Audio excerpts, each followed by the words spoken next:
You know you're. Probably striving for it.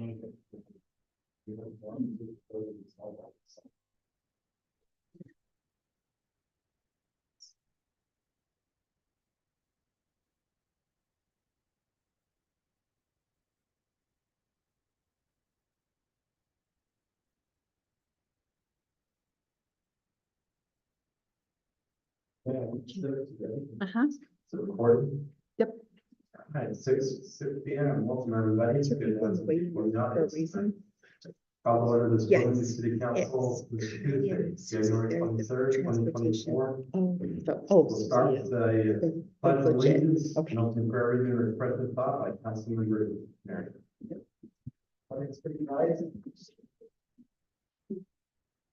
I pledge allegiance to the flag of the United States of America and to the republic for which it stands, one nation, under God, indivisible, with liberty and justice for all.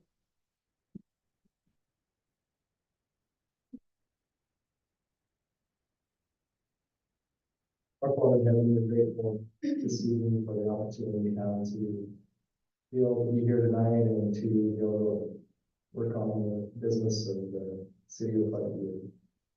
We're grateful for all the blessings that we've given. We're grateful for the moisture and snow and rain that we've received. We're especially grateful for the blessing we have of having good neighbors and good citizens of the city. We ask a blessing to be upon them and all those who are struggling, that they might be blessed. We're thankful for our city staff and all the city employees. We're grateful for their efforts. And we thank you this night for all that we've been given and ask a blessing to be upon us, that we be guided in the decisions that we make, that we will help progress the city forward. These things we ask in Christ. Item 1B is the declaration of conflicts of interest. It's the agenda and conflicts to be. Seeing none, we'll move to item 1C, public comments or questions for the mayor and council. It's your opportunity if you'd like to address the council for any items not on the agenda. Seeing none, we'll move to item 2, public hearing, general plan. Discussion and possible consideration to amend the general plan with regards to the transportation master plan, impact fee facilities plan, and impact fee analysis for the 2024-3. That we make a motion to public hearing. I'll second the motion. Motion by Yuri, second by Meredith. All in favor, say aye. Aye. Opposed? Carried for the public hearing. Okay, so we actually have two consultants on Zoom with us this evening to go through the development of our transportation master plan, which includes elements of an active transportation master plan as prescribed by the grant we received to assist us in the development of this process. And then also the establishment of impact fees and the plan that allows for that to occur, the impact fee facilities plan, and then the analysis that's been completed for us by Zions Bank. And so with that, I'd like to have Kai with Parametrics provide a brief overview of the process. We did have Councilmember Marriott involved in that, and this has been a long time coming to bring this together. And then following Kai's presentation, have Susie present on the analysis.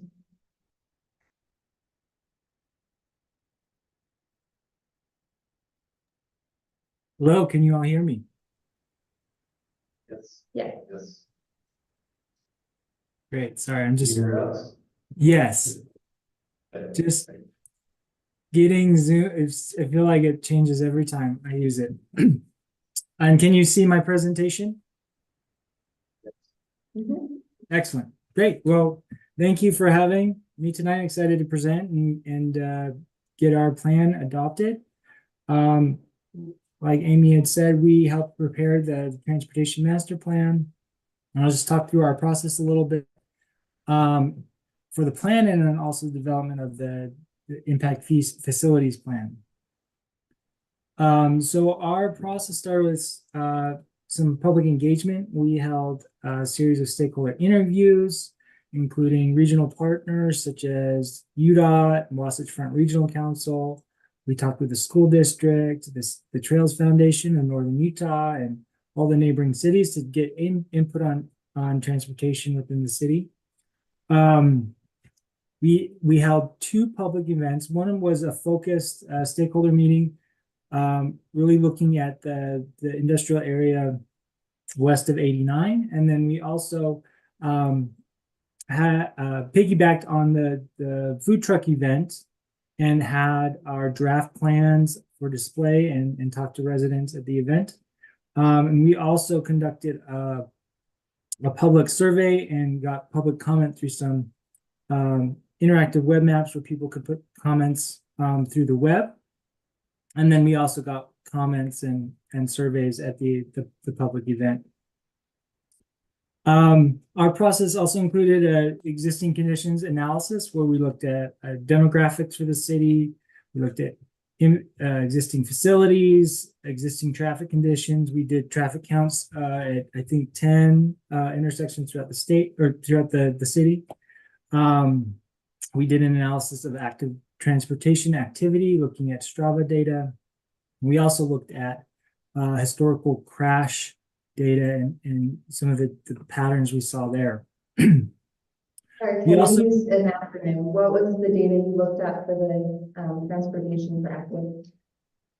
We looked at Strava data, which is self-reported activity data through an app platform. So it is kind of a self-selected data set. So there are some biases in that data, but some people might be familiar, but Strava is just a platform where you can log your activities for cycling, hiking, walking, running, and it goes to a public community. It's almost like a social media platform, and then they share their data anonymously with state agencies, cities, and municipalities, so we can look at the data in aggregate and see where people are logging their trips. The data does tend to be recreational focused. People don't tend to log, trips to work as much on that platform. Come on there. Anybody's on Strava, right? Right. If you didn't log it on Strava, it didn't happen, right? That's exactly right. Keep going, I hear you. We also looked at future conditions, mainly just for vehicle traffic. So we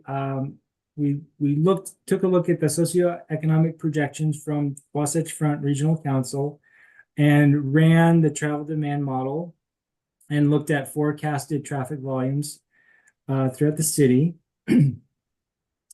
And then all this kind of information, the existing conditions, looking at future conditions, the public input helped us develop these recommendations. And this is kind of the main meat of the plan. So we've got a draft functional classification system where we look at different street types and new facilities.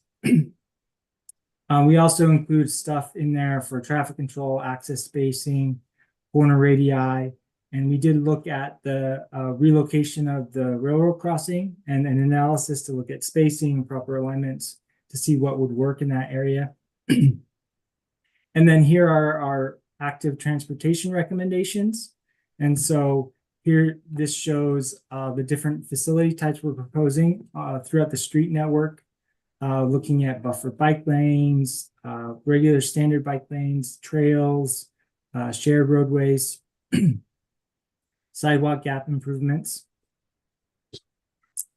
And then those all fed into the capital facilities plan where we identify specific projects and assign planning level costs to those projects and then phase them out so that they're in implementable chunks. So here are the two capital facilities plan maps we developed, one for like on-road vehicle projects and then one geared towards active transportation projects. And then here are all the projects by phase in table format. You can see we have extents, mileage, and costs associated with each project. And then we also identified other substandard city roads that would need to be upgraded to the city standard cross sections, and then other proposed improvements to UDOT facilities, understanding that the city doesn't control those facility types. What number is that in our packet? I didn't see that graph in mine. I didn't pick up on it. 47, 48, 49. Yeah. Thanks.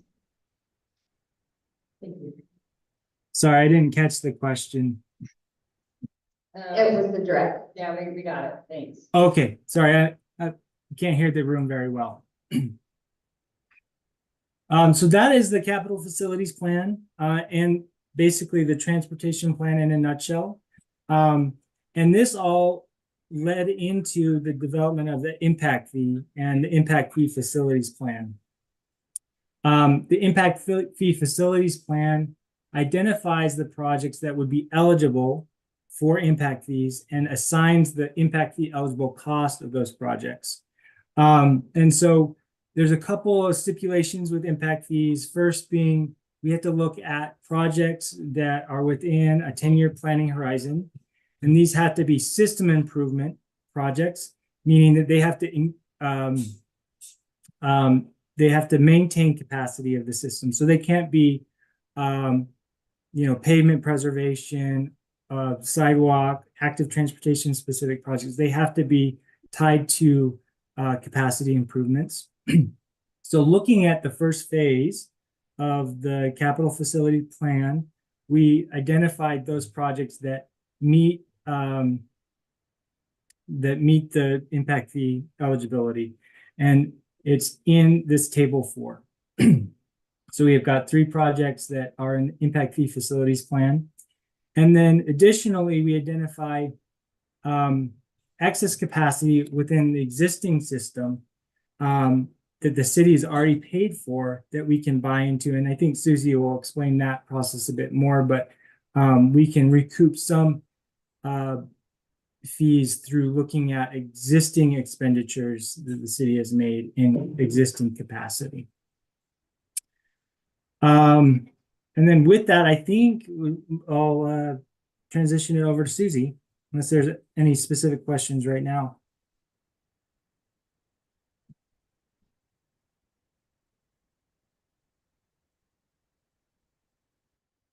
I don't think there are. Susie?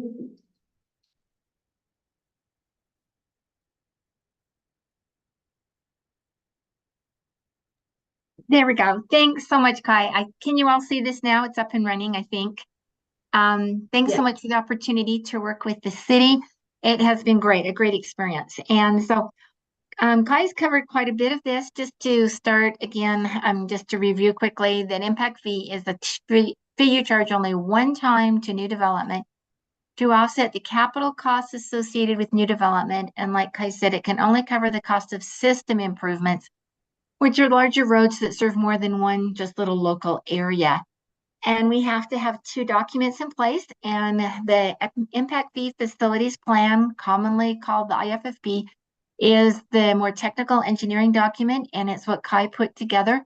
And then we do the more financial analysis, the impact fee analysis, the IFA. So just to review, this is what Kai prepared for us by law. It's in Utah Code 11-36A if you want to read up more on impact fees. And it requires that he describe existing and proposed service levels. And then with the impact of new development, what's it going to cost us to keep up these service levels? There's really 2 main components, and he's shown you those, what he's identifying: excess capacity, the capacity that we build ahead with the foresight that new development will occur, and how much of that capacity will be consumed by new development during the time frame of our study. And then in addition, we might need to construct some new facilities or add a left turn lane or a signal, something like that. So here we go. And then we have all of these costs and these facilities and the IFFP. And so what does the IFA do with it? We have to calculate the cost per unit. So we buy in, there's 2 main costs: buy into the existing excess capacity, and construction cost of new facilities. We add those costs together. We have a few other costs we can put in, consulting costs. If we have fund balances, if we have any financing or credits or bonds, we make all of those adjustments in the IFA. So the very first thing that we look at, and this is a number provided by Kai, is during our period of our study, which is 2023 to 2030, we anticipate growth of over 24,000 average daily trips, ADTs. So this is going to create demand on our roads for more facilities, and we'll use up existing excess capacity. So in terms of the existing excess capacity, what we have to do, and Kai's identified two roads here, road segments, that have some excess capacity to serve new development at a level of service C, LOSC. And we have to go back and find the actual cost of those facilities at the time that you built them. And I know you think we could never do it for that now, but the law has been really clear that it has to be the actual cost at the time if you're buying into excess capacity. Now for new construction, we can use today's cost, of course. So anyway, taking the actual cost of all of these facilities, then we worked with Kai to find out what % of this volume is going to be consumed during this time frame, and it's about $534,000 worth is eligible for impact fees. So there's one piece of our puzzle, the excess capacity buy-in. The second piece are the new construction facilities. I think Kai showed you these as well. So we have a total cost here. The developer is going to put in some. We have to make discounts for pass-through traffic, people that don't start their trip in Pleasant View and don't end it there. And because new development can't be required to pay for those folks, it's the community as a whole. Parametrics did not identify, I didn't find any existing deficiencies, and he did find the capacity used by 10-year growth. So here's our eligible cost, the 1199812. So we have two numbers going into our next slide. I'm going to go back and repeat. The buy-in of 534,000, the 1,200,000. So we just take each of those and we divide those very simply by the growth in the ADTs to get a cost of 2185 and 4911 for ADT. We add those together plus the consultant costs right here, and here's our cost per trip. So we know about $71.47 it costs for capital costs for every trip. But then, so how do you charge that? Someone walks in the door and they're building a house or a retail mall or something. What does that mean if that's the cost per trip? So on this next slide, we have taken this information from what's called the Institute of Transportation Engineers Manual. It's kind of the Bible of the transportation industry. And what they have done, they have listed all of these land uses and the number of trips that, this is in the ITE, that trips every day that you would see in for these types of uses. Like a single family home, it's 9.43 times we cross our driveway. So we have an adjusted trip rate. We've reduced them by half because if I go out of my driveway and in my driveway, it's really only one trip. We have a few categories that have pass-by trips. And these are identified not by us, but again by the ITE manual. And those are when, let's see if we can, yes, down here at the bottom, we have one. So usually if we're going to, out shopping, we might get gas at the same time or go to the bank or something like that. So then we adjust this number down even further. It's not just in half, it's a little less. You take the number of trips, you multiply it by the $71.47, which is the cost per trip, and that gives you the maximum fee for each of these types of development. So the ITE manual has it's what do you think, Kai? 2-3 inches thick. It's pretty thick. And they have a couple volumes even, and they have all kinds of trips in there. Peak day, weekends, average daily trips, which are what we're looking at by all types of categories, a lot more than we've shown here. So if you get an unusual use, you could, look it up. We have a more detailed list that we've also included. But you also, it's also difficult. Suppose someone's building sort of some retail space. You don't always know at the time you charge the building permit exactly what type of use is gonna go in there. Is it gonna be a bookstore? Is it gonna be a jewelry store? You know, I'm gonna have a combination of, you know, several pet stores, several different types of things. So most cities with whom we work just have some general categories, and they would charge just the general retail strip mall instead of specific to the whole development when it goes in. So those are what some of the fees are. Yeah, I guess that's my last one. Some of them can get pretty high. Restaurant with a drive-through is an exceptionally high one. Where you have just a lot of traffic going in and out, you can get some really high fees. And so some cities have chosen to mitigate some of those high costs, and they want the development to come, so they have just combined them into these categories, but that's certainly a policy decision on your part. So do you have any questions before I quit sharing?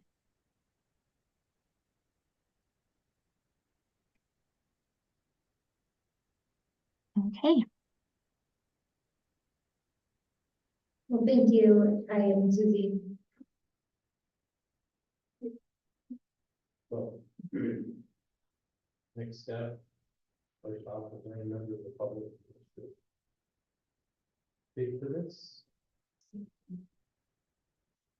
I make a motion to go out of the public hearing. I'll second that motion. Second, to close the public hearing, all in favor, say aye. Aye. Opposed? Motion carries. All right. What's the action that we need to take on this? So, it's consideration to adopt, a general plan amendment that would adopt the transportation master plan, the impact fees, facility plan, and the impact fee analysis. Basically, ordinance 2024-3. Mhm. And, I did fail to mention, prior, but because this is a general plan amendment, this did go through the planning commission, as a recommending body, and they are recommending approval unanimously.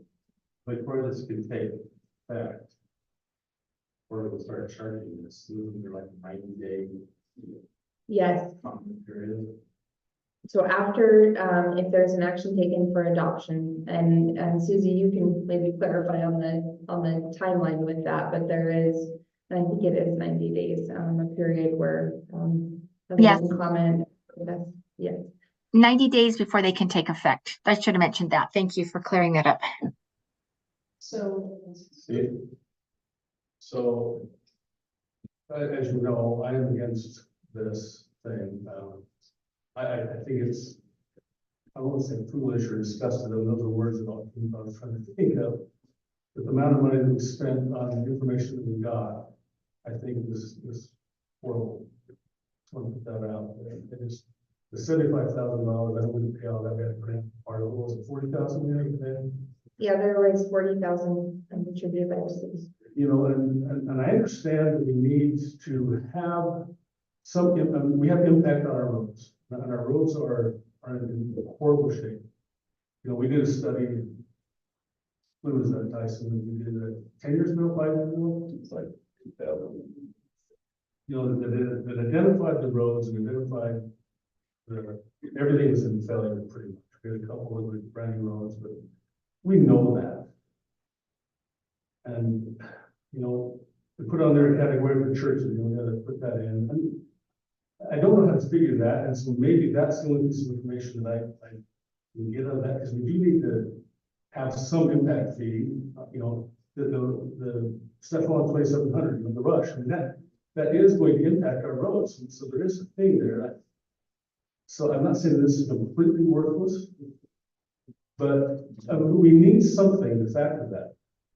But I am not going to, I'm not going to vote to adopt this tonight, because I'm not going to go off of those numbers necessarily. I think we need to look at that a little bit more, and to, you know, but I just, to have these guys put this information in there, I think we got took, honestly. That's what I felt. And I know that's just one person, and you know how I feel about these studies, because, you know, what are we going to do with it?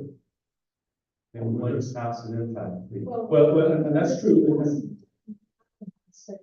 Okay, well, I agree with that, and we need something. I know we need something. But are we prepared to put this into our ordinance right now? I mean, are you guys, the rest of the council, ready to put that in, from what the information we've got, or what are we gonna do for that? Dave, I was kind of wanted to hear your comments. You've been working with this closely the whole time. Eric's next. Well, I kind of said what I was ready to say, but the reason why we do studies, whether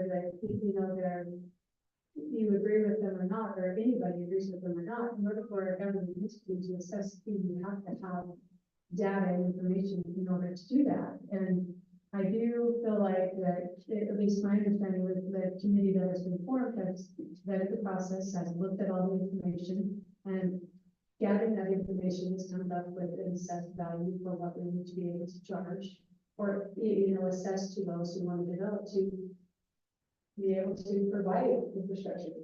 Otherwise, we can't. We can't just say, oh, that looks bad, and we have to give it to you. You have to have that. So, excuse me, Mayor, Yeah, that's just. can I follow that, Mayor? Sure.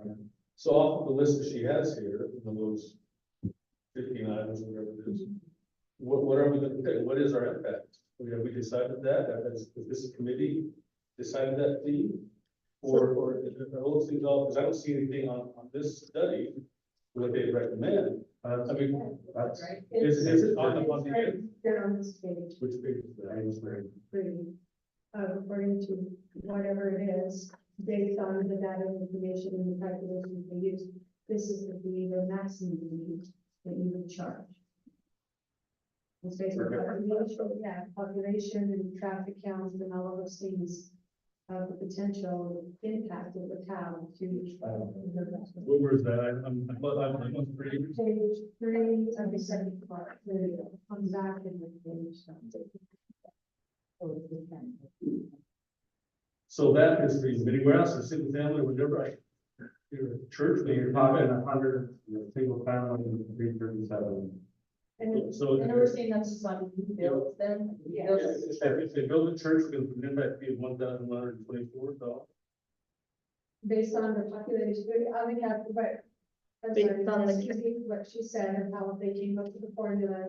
And I'm assuming that's a guideline that the state or someone gives you in order to calculate that fee, right, Susie, or?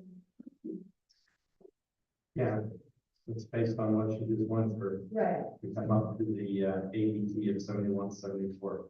so it's a formula given to. So she's got a book, 3 is thick, that's other categories, and these are just a sample of the categories they have. But it's appendix A exact of the fees that we would be adopting, Would it be all or of is these, it or table 2? is this the chart that we would use? That was an example she gave, that wasn't what we are adopting, is it? Well, so what the appendix A is what is under consideration. That's the whole thing, or those in the table? Table 2 is Oh, okay, so that's that, from the appendix A. Have all these. very last, the last page of my, very last page of my. Is that right? Oh, okay. That's, this is just part of it, like that. Ordinance, On the back of the ordinance? right, for the ordinance, in the back end. So, I'm going to page 10, but. No, page ah, 10 there it and is. 11, it's before the ordinance 2024-5. Ah, And so Mayor, what is this gonna get us? Just an impact for our roads, or for the trend for bikes, for everything? Is this? Just for the roads, from the fee perspective, and Kai kind of spoke to that a little bit. But I would say, and one of the analyses that was completed and, obviously we gave Kai and Susie a short time to present, but, Parametrics has been excellent to work with from staff perspective. We are at the point where they're expending more hours than they're billing. They're not billing us anymore. We've paid in full, so Kai is here on the clock because of the hours that they've put in. They did an analysis with regard to sidewalks, so safe routes to school, we can apply for grants, knowing where our sidewalk gaps are, areas where we have need there. With the traffic study and some of those intersections, looking at the safety, looking at some of the traffic patterns that you all selected those locations where they evaluated. So I don't know if the presentation kind of in the time amounts was able to provide that much But if you'd like, Councilmember Gibson would be happy as staff, I don't want to take any more of Kai's time, but to go through, the analysis of what was provided, because it is very extensive. So, yeah, I'm sorry. Let me make a couple comments first and let you, so that everybody understands the basis of what we're really doing here. That you have, when you have growth, you can either have the newcomers, whether it's impact fees for roads, impact fee for water, impact fee for park, whatever impact fee you're, you can have the new people that are coming in, help pay. Or you shift that burden to all the existing residents that have already been here, and take their fair share. So, I mean, that's basically what an impact fee is. The legislature has said in order to enact an impact fee, you have to do these studies, capital facilities plans or impact fee facilities plans. And you can't just go out and just arbitrary, it has to be based on a study and what the industry norm is, which is what we've gone through here in order to. So the real decision is, I mean, we can digest this over the 90 days, and the real decision is, boils down to, do we want to have new people that are coming in, help pay for all those things we need to support the new people, or do we want all the residents to continue to support the new people coming in? So, and I agree, I'm not arguing the need for an impact fee, but we have impact fees already on the books for all of those things you talked about. We have them for parks. Yeah. We have them for roads. No, we're not. We don't have anything for roads, nothing for roads and impact. But we had. Sidewalks, stuff like that, we have. Okay. Sewer fire. So I would, I don't know, and maybe I'm just not prepared, maybe this is my fault. So I think it's a question. We don't have an impact fee for road on any development. I thought we had. an impact fee Not for- currently, so that's what we're looking at establishing right now, and it is confusing, and there are a lot of different types of impact fees, so I understand I the was confusion. not, that's news to me today, I apologize. No, it's okay. I assumed that we had an impact fee for all of those things already. But they need to be adjusted based on the population, so you can't, it doesn't look. Well, Every so many years you have to go through this, but we don't, this is brand new, so. Yeah, so, Water and sewer, you run the models to identify based off your zoning that you'll need a 10-inch main to service that. And they do sort of the same formula to base that. Right. but aren't those built in? I mean, I don't know, maybe I need to have a list of what are impact fees covered for a new residential house. I mean, they're paying $4,000-6,000. And Well, that's the problem. A lot of them are passed through. And sewer, no, that's not. We were fire department. That's fire. well, Parks we get to keep, but so the last thing here, I'm not arguing against the need for something to be fair. That's not what I'm arguing. I don't know, you don't like studies. well, I don't like studies. I wonder what information we got from this. I mean, there's the whole first part of this. We already knew that. I don't know, but I mean, we've done it. It was approved and this was done. Well, this is what. So this is a maximum fee. Is that what we're adopting? Or we're just going up to that maximum? When do we set You the go up to maximum? I would like to go up to maximum, but it doesn't mean that don't charge maximum. Yes, it does. Yes, it does. Okay. Well, if we Maximum. set a maximum, it's gonna be there. You're not gonna. Well, if it says up to, those words imply that it doesn't. We have the ability to do it. So I apologize, I didn't take that back. If that's what it is, then I'm ready and prepared to do that because I vote for it. And the more people that come here, the worse it's gonna get. Well, I would like, I wish I would have done this 6 years ago or 5 years. Yep. So, okay, but.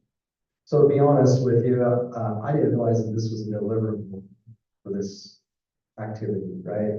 We've had the transportation meetings, we discussed all this. The impact fee, I didn't realize that's what was coming out of this was the impact. Really, that's the final result. I mean, we have all the streets and all the stuff that they we direction we would really want to go in the future, but I think there's some, my concern is, I mean, we throwing these fees out to everything, there's a difference between development.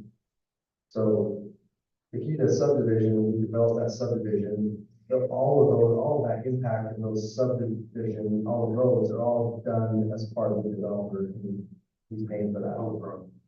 Those roads. The initial costs are not the long term.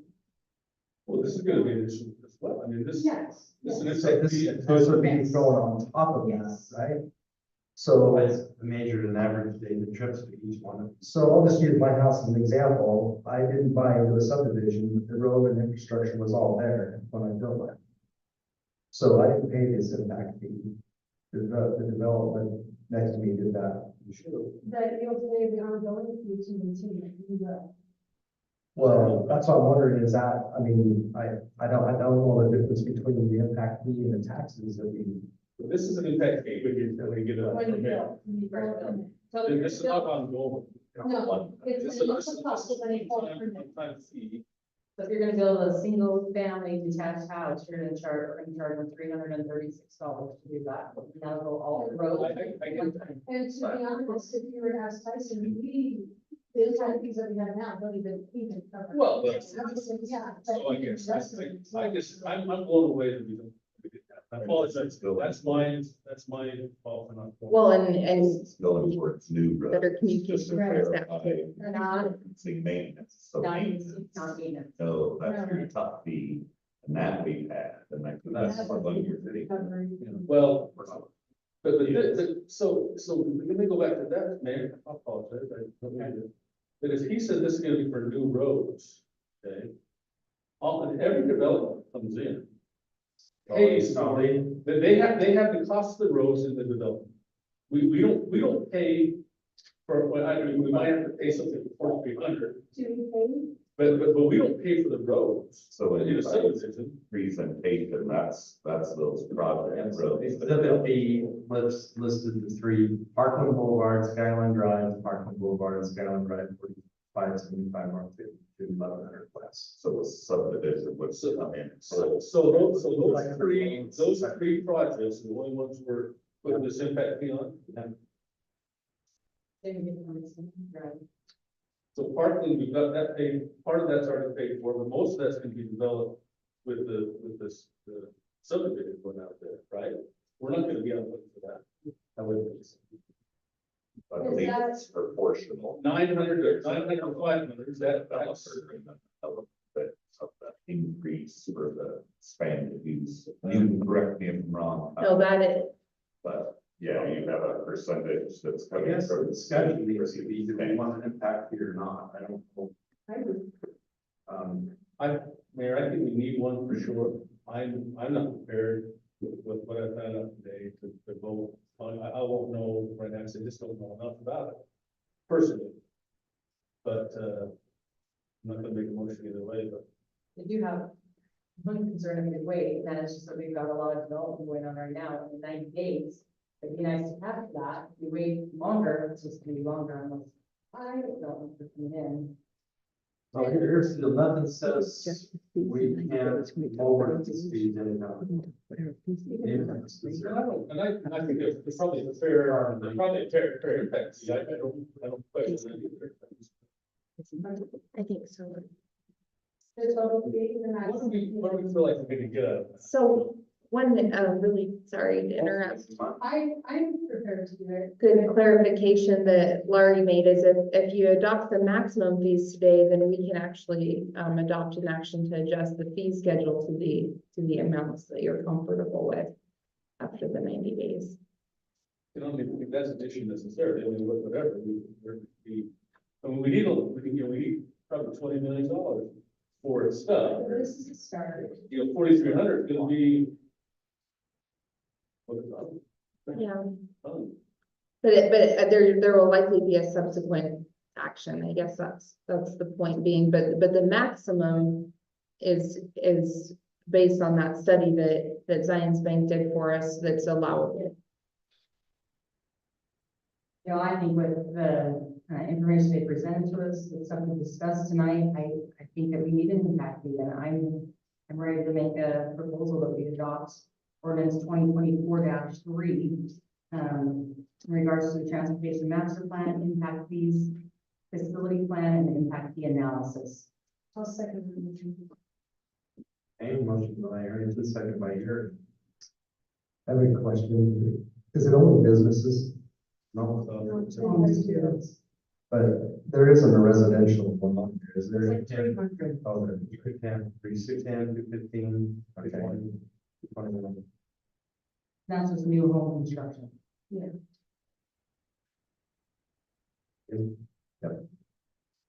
All in favor, say aye. Ordinance. Arrington, Yes. Gibson. Marriott. Yes. Yuri, Yes. Nelson's absent. Motion carries. Thank you, Susie and Patty. Thank you.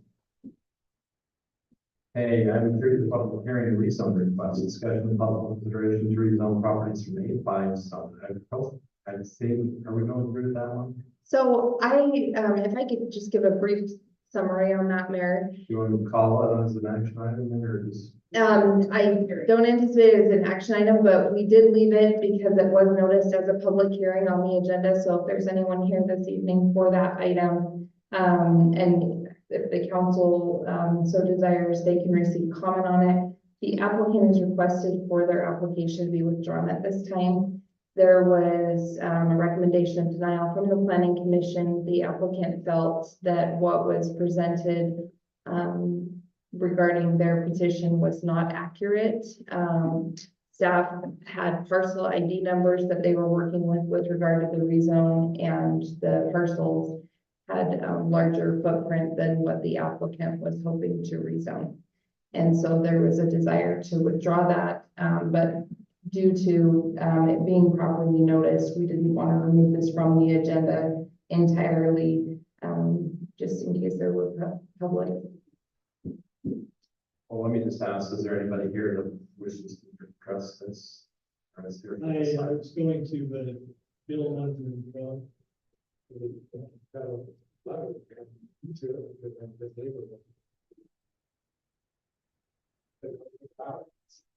Yeah, okay, entertain a motion. I'll make a motion that we go to the public hearing.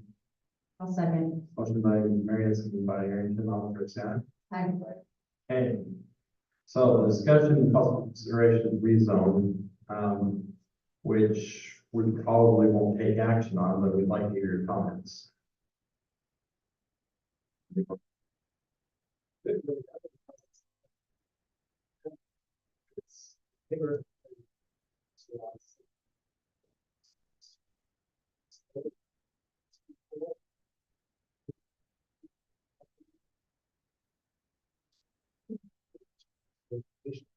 Yeah, so I'm happy to.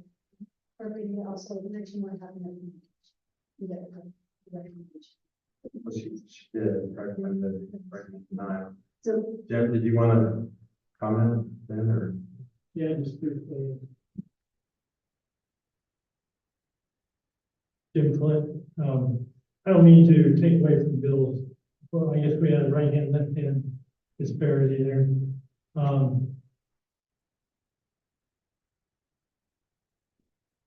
Bill was seeking to, there was a little bit of a confusion about Bill was seeking to just rezone a very small portion of his property. What he felt was congruent with the neighbors across the street, the parcel developments. And he thought it was a benefit to the city because he would be improving 4,300, which is kind of been a long-standing difficulty. There's something made that was declared about the Little Missouri Spring Protection Area. And we thought that that was a little bit overblown, but in the meeting, Brandon, I think he did a good job of bringing that back into reality. That wasn't really an issue. The thing that I have, I guess, was the area is zoned A5, and there's not really a road standard that coordinates with that. and whether this was the right development or not. Planning commission didn't think so. Perhaps the best thing on the property is the further up you go, the flatter it gets and the better it gets. And perhaps a better development would be a cluster development on top. But but there's not a good road standard to coordinate with that. And so I would encourage the city to look into it. If you're gonna have an A5 zone, have a corresponding road standard that brings feasibility to the development for that methodology. That's all I have. Okay, thanks, Joe. Anybody else? Seeing none, entertain a motion to close the public hearing. Second the motion. Motion by Yuri, second by Marion, all in favor, say aye. So I think in light of the fact that we asked for this to be withdrawn, we've received some public input. I think, I don't know if it's gonna drop it, try to clarify what it is he wants to do, and it's total ball in this court that way. We have recommended that the first step really should be an amendment to the general plan before we actually submit for a rezone, so we'll work with Bill as. I've reached out and requested a meeting, and I believe Bill's out of town, this evening, but just the correspondence I had with him in writing, and then also he left me a voicemail on Thursday requesting that it be withdrawn because he didn't feel it accurately reflected what he was hoping to accomplish. The planning commission's determination was based on general plan, that is their role, and so it was one commissioner voted against recommending denial, but the rest recommended denial based on in compliance with the general plan. Right. One thing to know, the reason request was for the entire 200-acre parcel because it hasn't been subdivided, even though the lower portion was all that he wanted to develop, and so it was not feasible in order to just say this portion, and so the entire almost 200-acre parcel would have been subdivided to that development. So Yeah, I think that's the absolute crux of where the confusion came into play, and with the application listing the entire parcel numbers, the planning staff tried to work from that, and that's where a lot of the confusion came into play. But we absolutely are willing to sit down and work with the developer and try to come up with, you know, what the options are and what the paths are for what they'd like to pursue. So we can either just strike this now, or we can postpone to a date uncertain any action in case because we've already had public hearings, we've already done, if he decides he wants to proceed with this particular application, then come back and let's for a decision, or we can have him start the process over. Okay with either way. my understanding is from his email, he wants to withdraw his application, so I would propose, I would make a motion to strike this from the agenda. Second now. Strike. Aaron is second by Aaron, to all say aye. I'm sorry. Okay, go on that forward. That everybody, all 4 to 0. Animal regulations, ordinance amendment, discussion possible action to amend the animal regulations ordinance title 6 to clarify the roosters and crowing hens are included in ordinance 2024-5. Yeah, came to our attention that we did not have an ordinance that dealt with crowing roosters and crowing hens within the city limits. We didn't want to wait until that became an issue to deal with it. So we researched different cities and counties, and yes, our code enforcement came up with this, what's highlighted, and I think that's a copy of it. You don't like to read it? That's, I have a question. Was it discussed that you would have some zones allowable and some not? No, it came down to most cities, North Ogden and others, that have not within the city limits. We can readdress the first different zones. It'd be my recommendation that it's not allowed in the city limits. This is a city growth where you deal with it over and over again. So, in talking, because I had some people reach out to me about roosters within the last few months, and been talking to Councilmember Anthony. When he worked on the animal ordinance with your staff, he mentioned that that was supposed to be in there, somehow it was maybe an oversight that and somehow was removed, because he was surprised when we looked at the ordinance saying, oh, that should have been there, because it was there, the intent was to keep it there, so. We were all surprised. Yeah, so this is things that according to that conversation. That could be, I'm not worth that, but I think it is something we needed to address. We did address. Well, it's best to address it before it becomes a problem. Really haven't become a problem yet, but eggs have, I mean, historically eggs were just pretty cheap, but with that, there's an age shortage again. I don't know how much shorter it is, or 424 back at 424 for 18 again. And then all the regular living eggs were gone. That's Smith, so it's very vulnerable. This is just for crowing roosters, though. We're not putting out hens or like. No. Okay. And, well, this does have, the crowing hens and actually, So the units. yeah, and in talking through, and I don't know, Chief, what your preference is there, but, a little bit, with some of the other staff, I don't know, and this is obviously the council's determination as with notice, so you can absolutely look at removing the crowing hens, but that's something that if becomes a problem, could be addressed through the noise ordinance. I don't know, you know, if a hen makes a crowing noise, if that's something we want to restrict. I don't know how often they do that. I don't know if it's a major issue. I've unfortunately spent many. It's cover that in case it isn't a problem. If a hen is not a problem, we're not gonna make it a problem. So this makes it enforceable. This makes it enforceable I guess there's such a thing as crowing hens. Yeah, just doodling it. Sometimes in flock with no roosters, the hen may take on the masculine role and start crowing. Oh. Identifies, is that easy way? Mayor, yes. How are we gonna enforce that? How are we gonna enforce that? I guess if we have proof that that animal is, or that fowl is making that noise. Chicken dinner. It's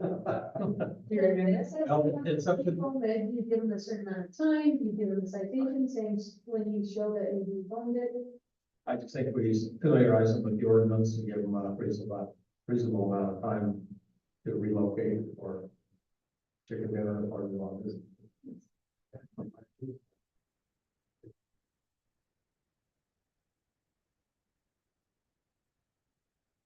It's an ordinance that most cities do have. Yeah.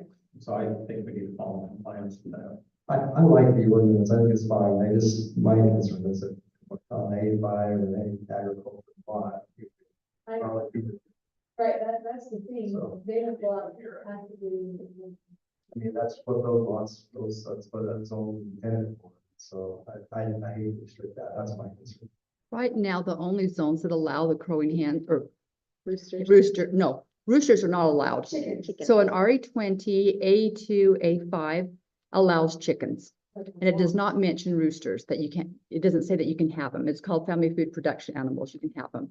And we've RE never 15 specified roosters before. Does not allow family food production animals. All the other ones allow chickens, but no roosters anywheres. And it hasn't ever. And that's really the key way until somebody makes, a complaint, and if people have something in the fire, and nobody makes a complaint. Well, the roots are not allowed. You already covered. So it's not currently allowed, but there has been confusion, and I know Jesse's kind of, because the ordinance is never called out, so it calls out that chickens are allowed in certain areas, but it's never called out that roosters are not allowed, and so. Right, and so roosters have never been allowed, and it's never been in the code listed that way, but it's confusing to somebody that's just looking at the code, so they might think, I can get a rooster if they look up the code and. Say, I have the steelers can't. So, But it's because we call out what is allowed yeah. and not what's not allowed, but just to clarify, I think it does help, because when people are getting animals, become attached and it gets complicated. They get attached to the. Right. Make a motion, shall we adopt ordinance 2024-5, action to adopt the animal regulation ordinance. Wagner, second by Erie. All right, this is the roll call vote. Marion Yes. Gibson. Marion, yes. Nelson's absent. Erie. Yes. Motion carries for them.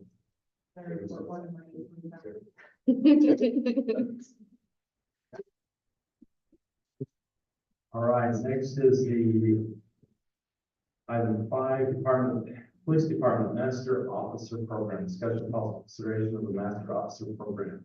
Chief Howard. Long before I came to Pleasantview, they had a officer 1, 2, and 3 program. What I've done is gone through and kind of cleaned it up and done away with the officer 2 and added a lot of those requirements to officer 1 for officer. So what this allows the officer to do, we don't have a lot of rank movement because we have lieutenant, 2 sergeants, so that's it. So what this will give the other 8 or 10 officers the ability to do is on their own, they can progress through training and education, longevity, and move themselves up. It's an advancement, not a promotion. They can advance by meeting the criteria that we've listed on these 2 pages here. It gives them an incentive to stay. It also gives officers looking at getting a job with Pleasantview the ability to progress. And it's been, actually right now, all but 2 of our officers have obtained the Master Officer Advancement Guidelines.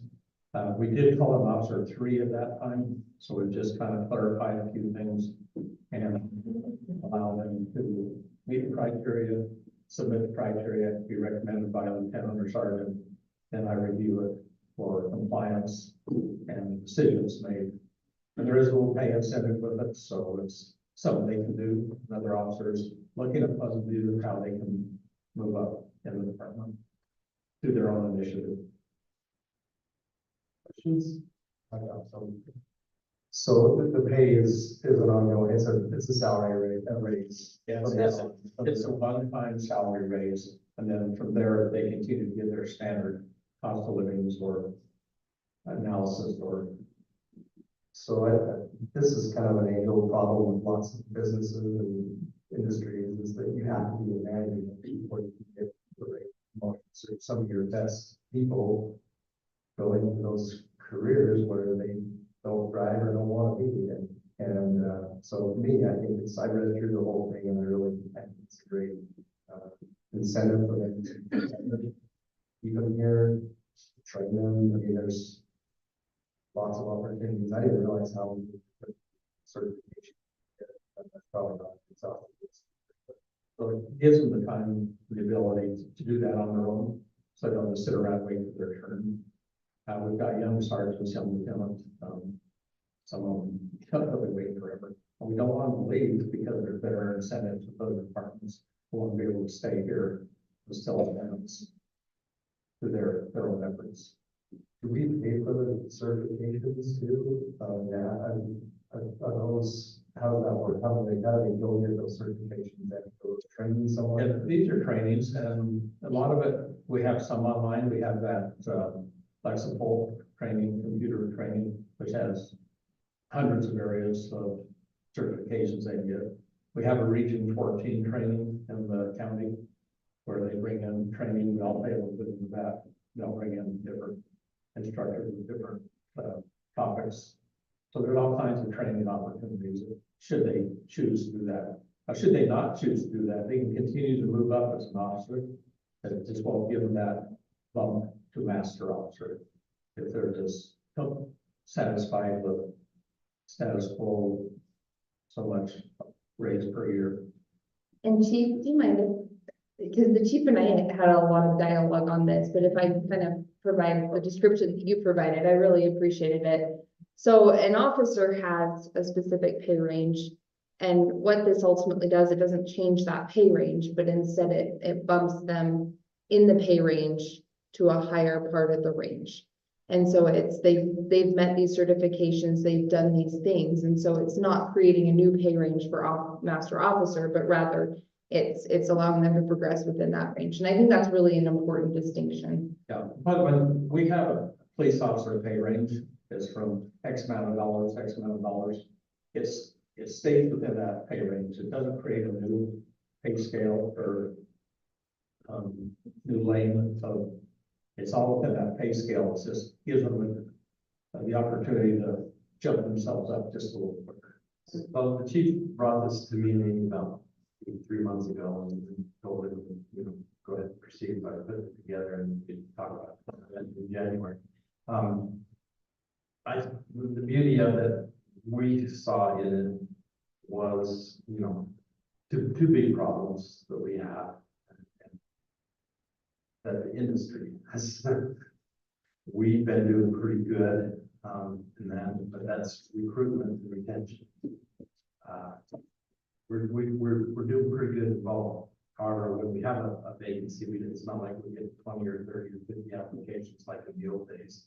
So, but the chief's done a good job in recruiting based on, and so this was the way to, like you said, kill two birds with one stone.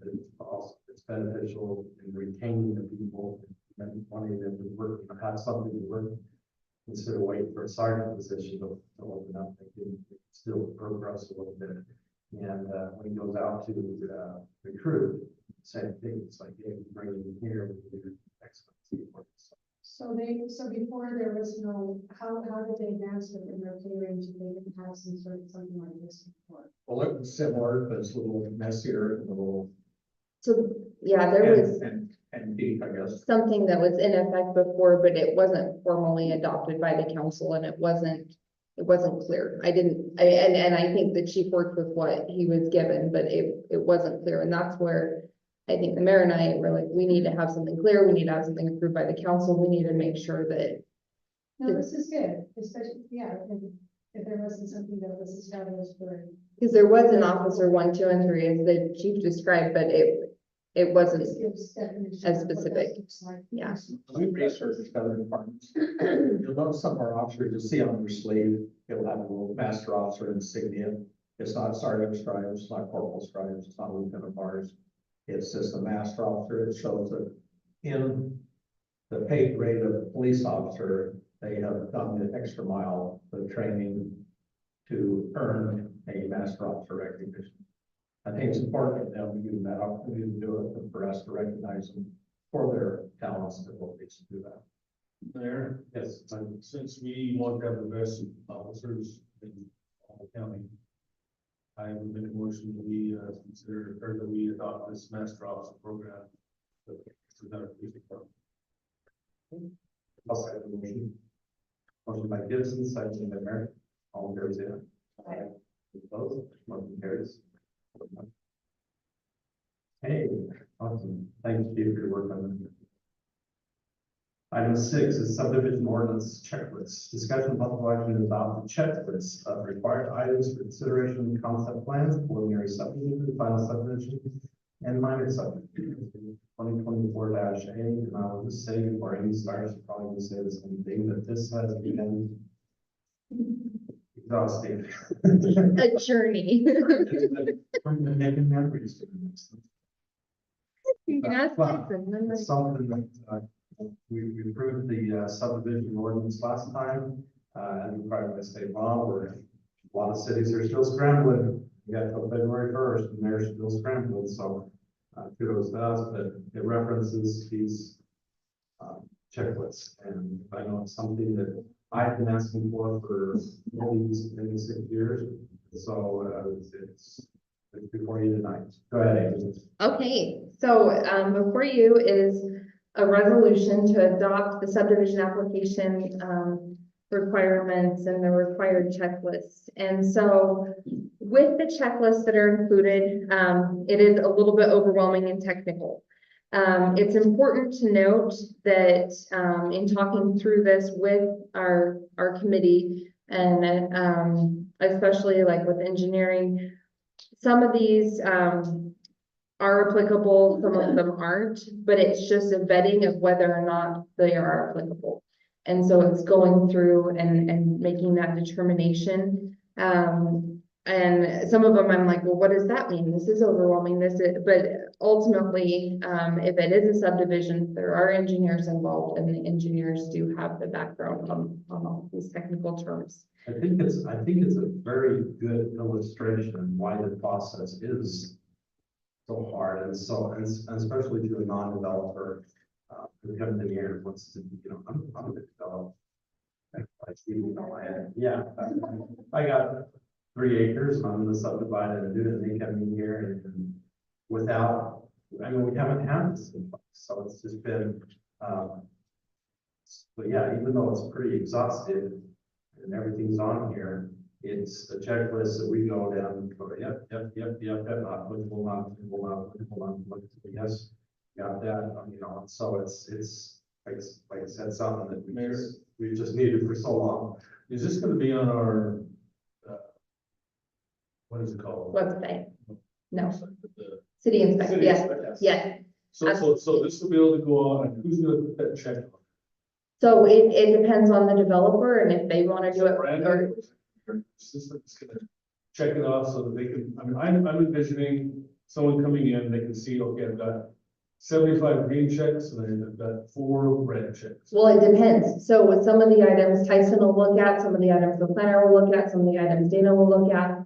So depending on what the item is, if it falls, and that's kind of the beauty of it, but one of the things that's really nice with the way it's set up with the planning ones is, instead of, because there are so many items, getting an email every time there's a check, once we go through as a DRC, then we send one full basically red line to them, and we're only allowed to send so many per state law.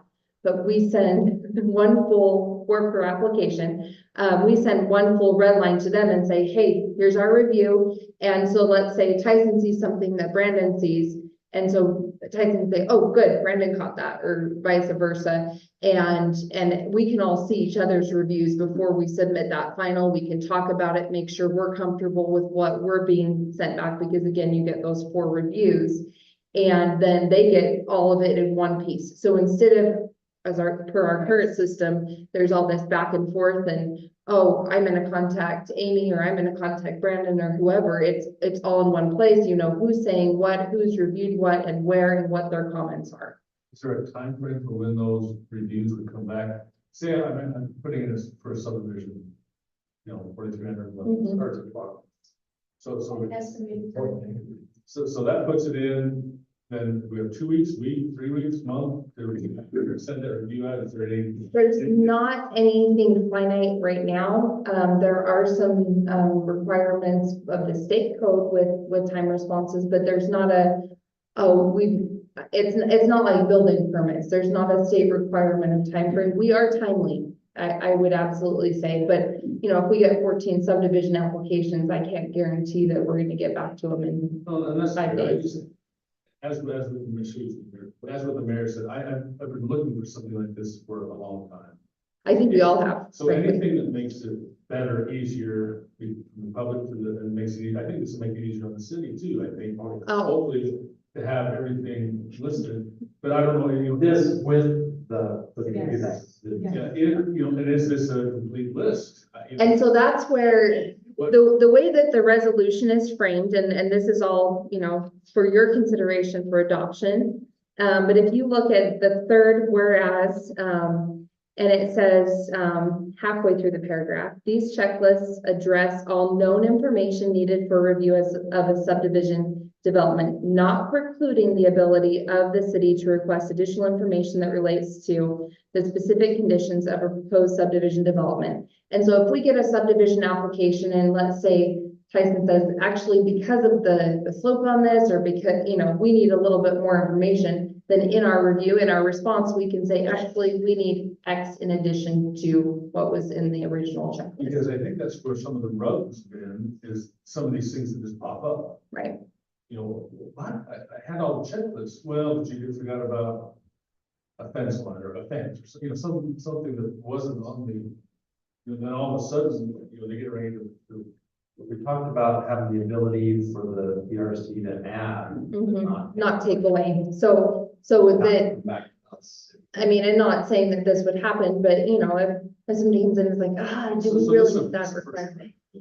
Well, it's pretty exhaustive, but there could be something, and it could be, we got a legislature that's gonna stay 6 now. Just wait, there's so much land use stuff. Right, so, that they can certainly tack on. I'm a little confused on that, so you're saying you could ask for more information, obviously, but to add to the checklist, is it need the resolution or the PRC? No, so this gives the DRC the authority to ask for additional things, but we can't take anything off the list. And so that we can't say, hey, and again, I don't anticipate that this would happen, but you can't do special favors, or you can't, everybody has the same checklist. But if there's something missing, then that could be added to, and this is something that we may want to, set a 6 month or an 8 month or whatever that time frame and come back. Mhm. Yeah, so, assuming that so the applicant comes in and they get this checklist too, right, from the beginning, do they have digital access to it too, or they just have like a paper access, or how are we communicating with them? Most of it will be digitized. If they would like a paper copy, we can absolutely have those available to them, but because we are moving our application processes to an online platform, most of them will probably want the digital copy. My question piggybacks on what you just said, as they fulfill something, can they get in there and say, that's done, that's done, that's done? Or Yes, is that up to them? Does the program say, got that, that's that? the program won't let them submit until they've gone through all the items. And it'll clearly show. And then Exactly. once they get it back, it'll show, and it's kind of a beautiful little thing, but in red, the things that need to be addressed, and then everything that's green, that's been checked off, So is they there. can see it. and Yep. you can see it. And does that count as one of your red lines? It does.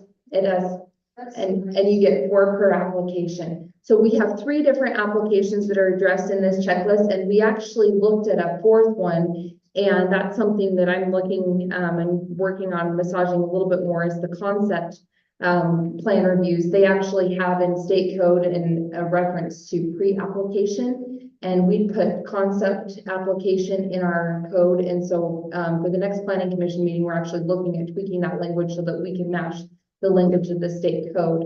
But with regard to the concept form submittals, with regard to the preliminary subdivision, the subdivision, and the minor subdivision, these are the checklists for those 3. So the concept, it does not have one that's included in here because it's not an actual submittal that's required by the state code. So, We cannot. We cannot require it. Well, we can for some items, but Yeah. yes. just for context, Is any of this different from some standard? I don't know if there is a standard. Oh. I mean, is there a standard this is pretty checklist? I mean, is there? common across all Is there cities. anything that's unique to Pleasant View that we make here that they would say, oh my gosh, I haven't never done that with Harrisville or something? And there may be some that are unique to our city, but this has been the general practice of what we've done. And then also, we did pull an example of another city that had a checklist that was just as extensive. So I don't think that it's unreasonable what we're asking. It's just clarifying the list of what's there.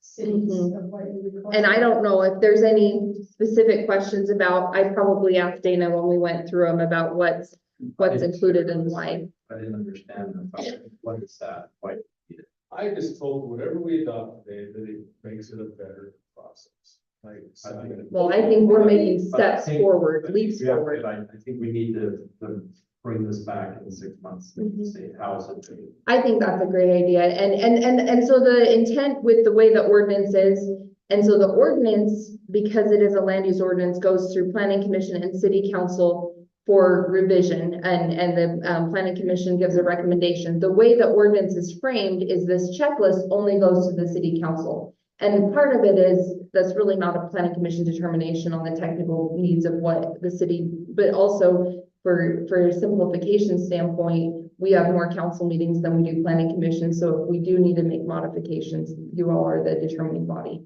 Well, why, so, Right. that's why staff is so important, planning commissions, because their recommendation is based on information we give them, and it mirrors what we have adopted. And so it's really, sitting in spec, I think is a beautiful thing, and it has cleaned up the process. Married these two together. Yes, and made it a whole lot easier for developers and stuff, so there's not the confusion of somebody calling, hey, they're not being fair, and whatever else. It's right there, it's transparent, everybody knows what they're supposed to do. Right. So I think in 6 months, what we want to see is, how's it working? Has DRC added anything? And is there anything that the council needs to take on? And anything else? Yeah, can we go one step further and get feedback from the developer too, so. And I wonder, oh, sorry, Tyson. I was just gonna say, the only thing that would be hard with that timeline is if you get a request in that timeline. I don't know how that'll play out. Yeah, we'll just have to see. Yeah. How many is it in a 6-month period? How many applications will be recommended? Depends. We have no way. I mean, it's not 20, it's 5. Residential right now is, so I remember it was 2 years ago, it's too many. We've got a lot moving out there right now, though. I think That's- it's hard to know. This could be commercial, residential. Anything, any subdivision. And I would say, and it's kind of like a base layer that everybody does, but if it's commercial, then after a certain point, it's a little bit different, have more. And am I correct in that? Well, technically with a subdivision, and this is where all of these requirements come into play, I think there's a lot that, that could be marked not applicable. But you really do want to look at and evaluate all of these different factors, because, I mean, when you're subdividing land. site plan is what Oh, what she's talking about. Yeah, so at some point in the process, it's a little bit different, but really, all of these standards are across the board. Correct. Mayor, I'd like to make a motion, we adopt this checklist with, and can you remind me the 3 things we said, that I agree with that, with the 6-month evaluation, a list of items Added the by DRC DRC is is added, and they want to request that we why. yeah, those. And then we'd like to try to obtain some feedback for the. Okay, developer, okay with that. I don't know if we can. and I think we could probably put a little comment box at the bottom that's optional. And just comment on the process. I think that's fine. I just want to make it easy. That's resolution 2024-8. Reference 2024-8. One by Gibson, second by Meredith. That's resolution, so roll call, Aaron. Yes. Gibson. Yes. Meredith. Yes. Nelson's absent, you're, Yes. motion carries 4-0. Could I make a quick clarification, Mayor? On the subdivision applications, and I appreciate, sorry. The suggestion by our Public Works Director, but we are going to be doing a few where we upload the documents first and then kind of do a trial run before we just go live with it, just to make sure we got bugs worked out. So, we're not quite ready to go completely live, but we are in progress. All right, item 7 is adequate public facilities. Discussion and possible action is on the resolution delegating responsibility to the DRC for approval of adequate public facility determination, resolution 2024-B. This is kind of a housekeeping item. Okay, I'm happy to present on it, and there is a typo in the resolution. Oh, it's so glaring. They- Yes, Oh, Lord, no. Oh, I didn't make a Sorry. copy of it either. I brought my typo version with a highlight. Go ahead. Yes, so resolution 2024-B designates the DRC, the Development Review Committee, as the interim approval authority for the adequate public facilities requirements. And so the city currently has in place an adequate public facilities ordinance. And the ordinance calls that the city council, as the legislative body, makes approvals and determines whether or not there's adequate public facilities for the completion of a development. The problem and the challenge with this ordinance is it no longer stands in compliance with state law with the changes that have come into effect with the subdivision, because the legislative authorities have changed in that. So this resolution is designating that authority. We have worked with John Geilman, who's made the determination that we're able to do this. But designating the authority from the council as an interim authority. DRC is already reviewing these to review whether or not adequate public facilities are available. This resolution references the changes and modifications made in state law, and basically the need to make some modifications. The staff is requesting, and this is why it's an interim appointment for the DRC to make this review, some time to evaluate our ordinance. It is very extensive, and that can be good, but that can also be very challenging from an implementation standpoint. And to Councilmember Gibson's point, if we have these ordinances that we're not fully implementing, that is problematic. And so we'd like to look at this ordinance at length. We've already actually started another meeting. I just love my meetings, as you all know. So water, sewer, stormwater, secondary, those are all gonna be covered under that. But what rule or what the data are you gonna have to do to see if there's enough water, for example? Where is that, just the line, the 10-inch line, 6-inch line, 8-inch line? Where is that gonna be? Yeah. Is that just all gonna be on Tyson to make that judgment call and those adding? The entire development review committee would make that, but if the analysis will be the same, it's just not going to be coming through the city council, which in practice, unfortunately, we haven't fully implemented the ordinance and haven't always been coming to council as a current. Yeah, sorry. How do you make that assessment? What do you It's do? based on your ERU, But but it's you're the- based on your sourcing. Equivalent. Yes. So the state gives you a regulation on how much water you have to be able to have. Yeah, so they mandated, they're working on changing that rule. So we've been evaluating the source capacity, basically. What you have to use, so. So This that's. came about back when the moratorium. And practice, it's like, okay, that was left to staff that say, okay, we've got all these ducks in a row now. And so then it's kind of slowly, just like you said, in practice, DRC's been doing it. I mean, it's still being done. It's not like they haven't done it. It's just they've been doing it. And somebody read the ordinance and said, oh, well, this is supposed to go to the city council, which adds that like 2-3 week delay, because they have to do that. Get it on the city council agenda before they can proceed. So that's why we're kind of trying to streamline that process. And I have no problem with DRC making those calls. I don't know. But, and this goes back to our moratorium. I think we're fed a line of baloney in some regards as to what the state required for an ERU, source capacity, versus what we delivered, and they were going off the fact that everybody in the house took a shower, and flushed the toilet at the same time, which was not real. And so I don't know, They moved the line. so. Yeah. So we moved the line. Yeah, that's true. We overcompensating. You're trying to plan for worst case scenario. Well, now the state's coming out and basically said, nah, we don't want you to plan for worst case.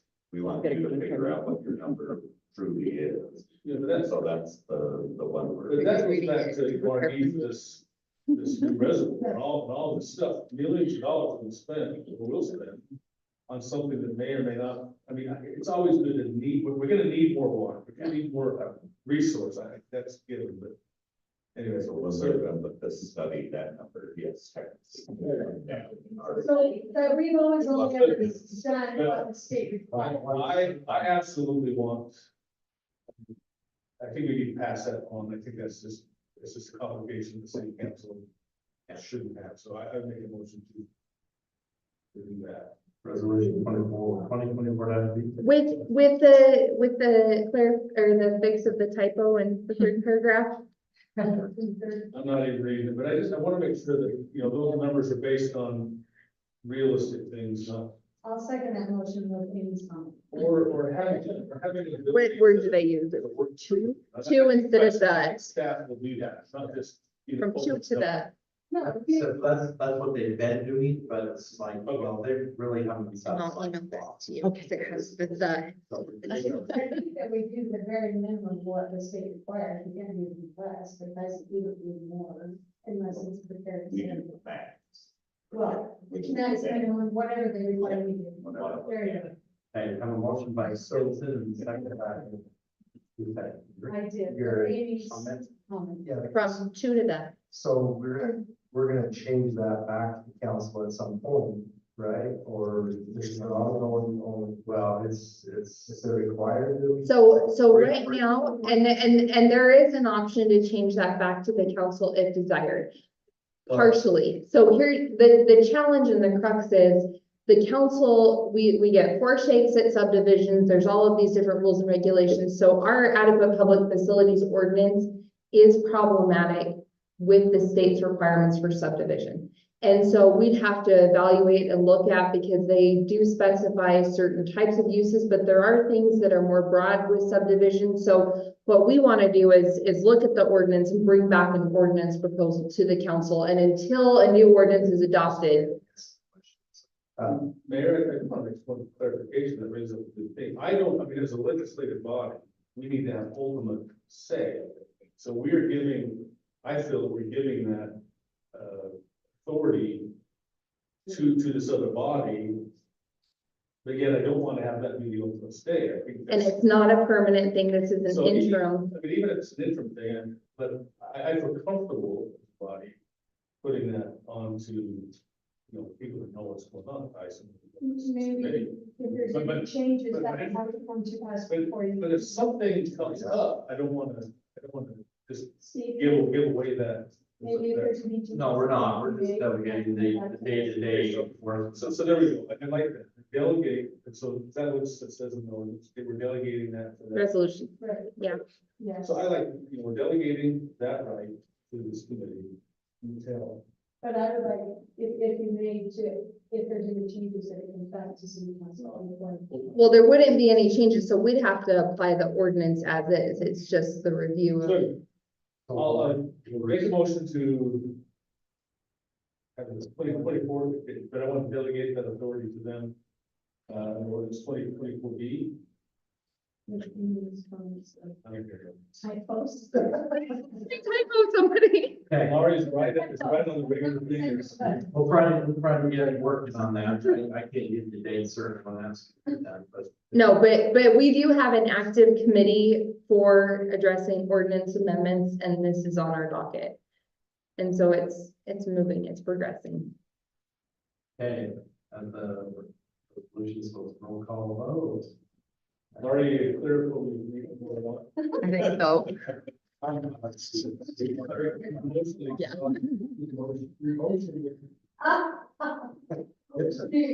Yes. Roll call, Gibson, Yes. Mary. Gary. Yeah. Harrington. Yes. Nelson, Snapton, Gary, sir, 4-0. All right, item 8, fireworks. Discuss and possible action to use the words shall and must.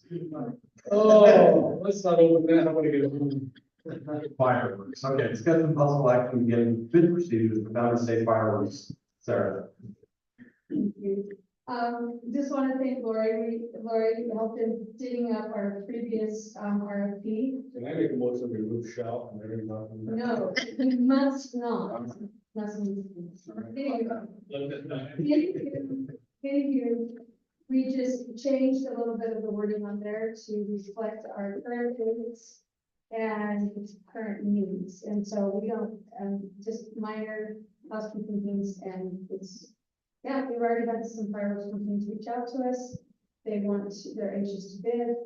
And so as soon as this is adopted, we'll put this out on our website and send some of these to some of those vendors. to, yep.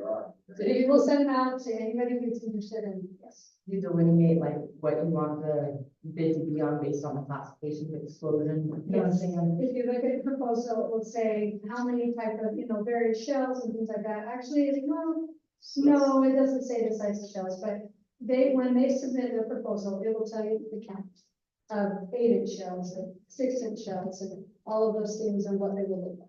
So is it kind of hard to compare apples to apples, or you have Not necessarily. everyone and see We like? look at everyone, and they're very similar to that, and you're all welcome to review them when they come in, but they don't differ. A lot of it's based on experience and what companies that we work with, and the reputation with other cities, including Rising Pass. Mayor, can we just put somewhere that has to be within the North Harbor?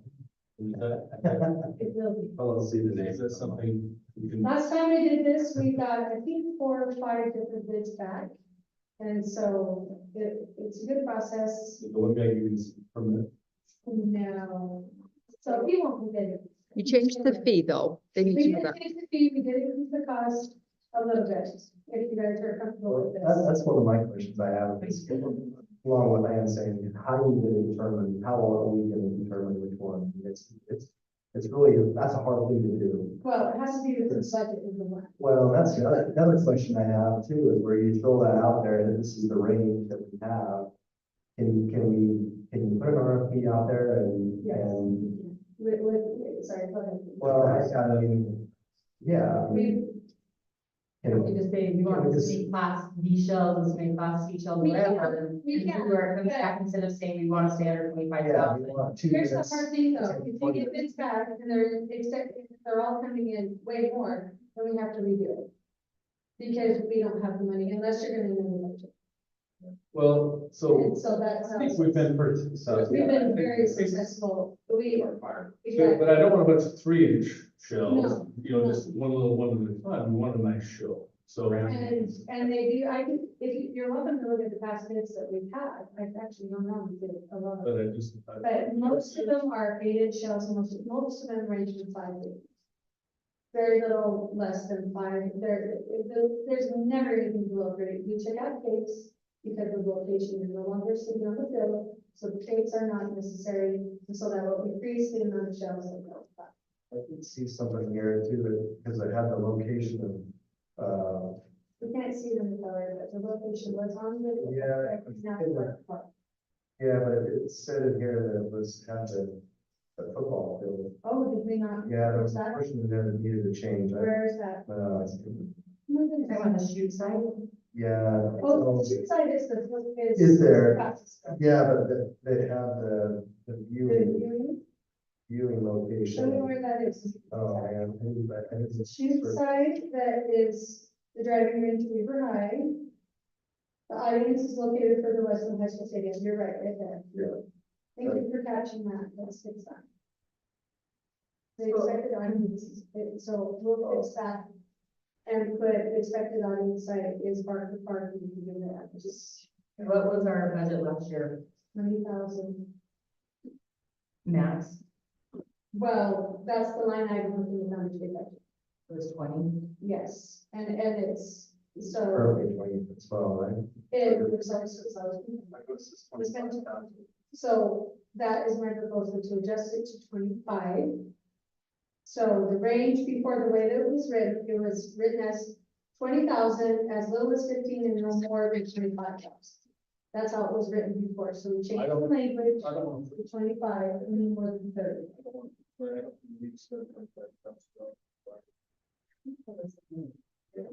If you want. I hear you, I do want, because I thought it was 12. If we want 25, Yeah, we'll find that's somebody. 20,000. Because if we change it to 25, I'm 25. I don't, I think. If you want to keep it at 20, that's fine, you'll probably get a smaller show. You will. Is it really tough? Yes. I'm wondering, is it really that much? Well, it depends on what you want to do, but since 2016, the budget's been $20,000. It's never delineated. I don't think 25% increase on that. Yeah, 25% increase. 1.2, 1.5, and Yeah, I agree with that. I mean, that's, it was inflation, but So you want to go back to what it was, no, 25, that's how it was written before. I would say, hey, let's add 3% every year, right? You know, that's kind of what I would expect is normal inflation. I would like to see what, whoever wins it, what kind of show we get for 20,000 and then we can address it. They say, oh, that was lame. The average expenditure on this event approximately 22-25. So you want to say, shall be no less than.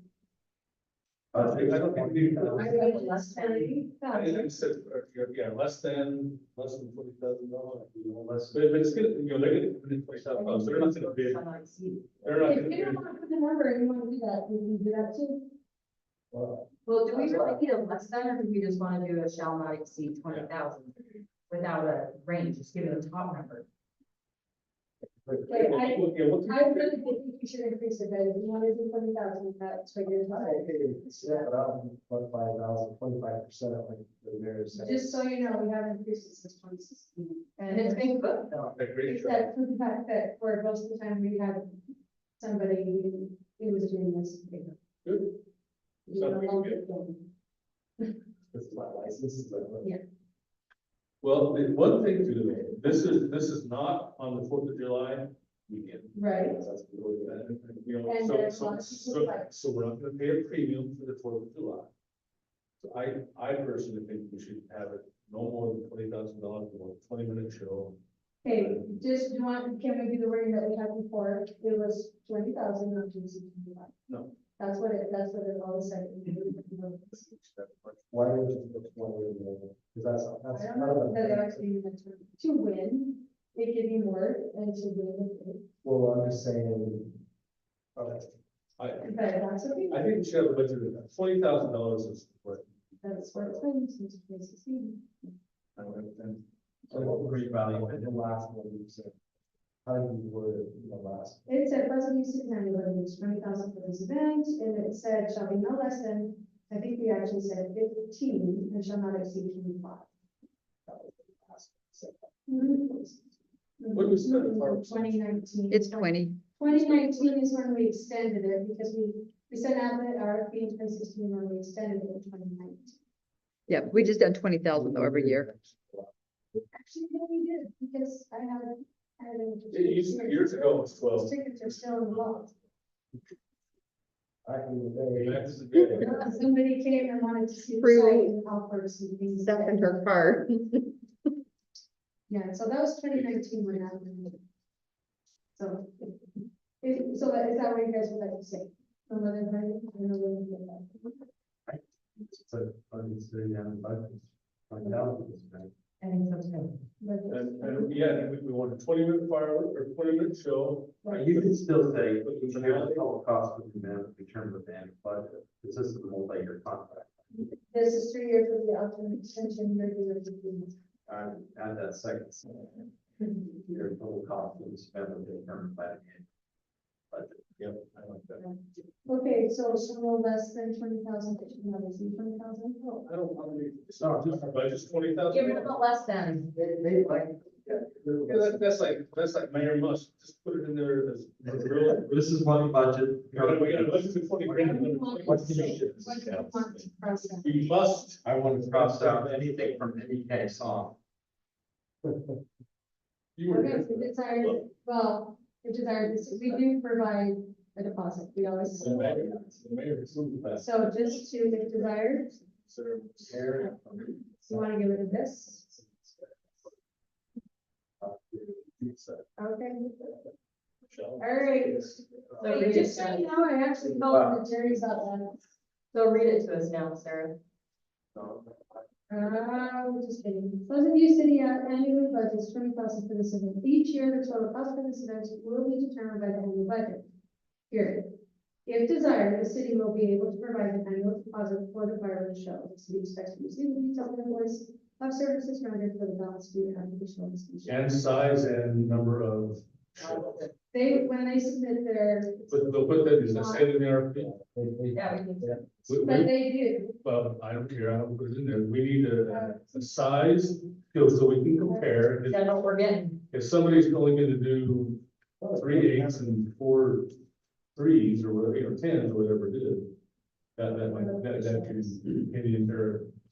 Yeah, this will be interesting what comes back. Okay, the city expects to receive a detailed invoice of services, so the balance due after the show has been shot, and size and number of kids. Evaluation criteria will include the following. That's under. The duration of the display, size and type of shells, further shells. So we don't need to put that in. Put the reference into whatever it is. All right. Because that's the fact, because everybody's gonna come in at $20,000, but There's instructions for responding to RFP. They have to list the shells on the price. They can give us for 20,000. right. I would think video and sound, all that, I mean, why would you? We gotta be able to hear the songs too, Sarah. You heard last year. On the agenda right now. They must be heard by you, I mean, and I yes, shall do it. and we must have the agreement, I'm proud to be American. I I'd don't like to know. make a motion that procedures around safe harbor works as stated tonight with our changes. I'll second that. The maximum of 20,000. Motion by Harrington, second by Gibson, all in favor, say aye. Okay, so I'll fix that and I'll send it to you. Is that okay, Larry? Item 5. Check out what we need. Yay. Okay, item 11, or 10, other business, chief. A couple of things, we've just finished our state compliance audit. They, every 3 or 4 years, send out the way we collect information, store information, disseminate information, code information, and all kinds of things, and we pass with flying colors. RC did an excellent job of that. It's pretty intense, and but she did an outstanding job. We got notification yesterday that we were in compliance with all state regulations, so we're happy about that. We had a part-time officer resign due to a promotion in the sheriff's office, and they Rob Rhodes. What did you say? What? Yeah, he was part-time. He was part-time, and he got promoted to the sheriff's office. That's where we're for. So, we interviewed yesterday, and there's a North Ogden officer named Kara Mueller. That's very sharp, very impressive. So we offered the job to her today, and she accepted it. So we'll bring her on part-time, put on her roster and fill that stuff. And I gave you, just for your information, a list of department stats for the year 2023. We tried to lump them into categories. There's actually a lot more categories than that, but we tried to narrow it down. Chief, what does it mean by non-reportable offenses? What does that mean exactly? For instance, if the officer comes across something, let's say a traffic hazard, and it kicks a box out of the road or something, they'll sign out, we have this location on this, and we don't require them to write a report on it. Okay. It does collect the stat for what those. We do a lot of those. There's all kinds of things that could be. So when I stop and talk to an officer, that's gonna be it's an unclassified. That's a felony. Labor law, see. I did have one question too. It says traffic stops were 3,207. Of those traffic stops, do we know how many citations were listed? Actually, I provided some last week. I don't know, we still have. I don't have it here. I don't have it this week. I have a copy in my office. It was like 1,200 or something like that. With the other deals. So we look at new categories. For instance, it's like a DUI, it's an alcohol offense or traffic. You know. So that's why we try to put them in the best categories possible. So that accounts for all 9,438 cases that we have in the budget. Thank you, man. I like this. Thank you. Thank you. Okay, Tyson? Just at Jackson took past the big first CDL school, so that was exciting to get him back. He got a mess, he was a commuter to Tooele through all the snowstorms, so he got back just in time with his full CDL, so that was exciting news. Is that the kid that looks like he's 12? Yeah. That is that kid. With his CDL. My son can drive the other day. Just driving car. He's awesome. I'm sure he is. The younger the kids get, the older we get. That's I'll how. tell you. So it's Jackson with an X. Just clarify, But every time we see him, I call him up. that's his big brother, Yeah. bigger by a little bit. Does he have to have a phone book or something? That's, we have some Oh, accommodation. watch out, we like him. That's fine. I think he plowed my road anyway, so. No, he's been great. So awesome. I was told he'll be able to, yeah, he'll be able to teach us all what we're doing wrong now. What's what the instructor told us. Nice. We're moving into all our annual reports in between storms.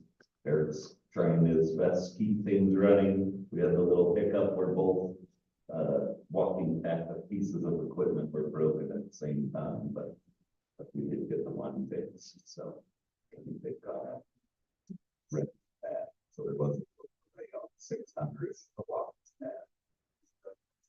Should be. And then we got the conferences coming up, Bryce Grimes and Taj. Yeah, Taj Cook Week, and they're super in water certs. They have one other, so they're swapping that whole group. Isn't there something, I think I remember like, when we give them those certifications or send them, are they like, do they stay with us for a certain amount of time after that's received? Like, you know, we're investing in them, will they stick with us? You know what I mean? The certs, so the CDL, I hope to bring one probably maybe the next meeting or so. It shouldn't be fairly complicated. Yeah, your certs, because you have memberships and a lot of that training is free, and so is your continued educations just by being a member of Rural Water. I don't think we have anything for our everyday certs, but that the CDL now, I mean, you're pushing, I think even with overtime, paying drive time to Willa and back.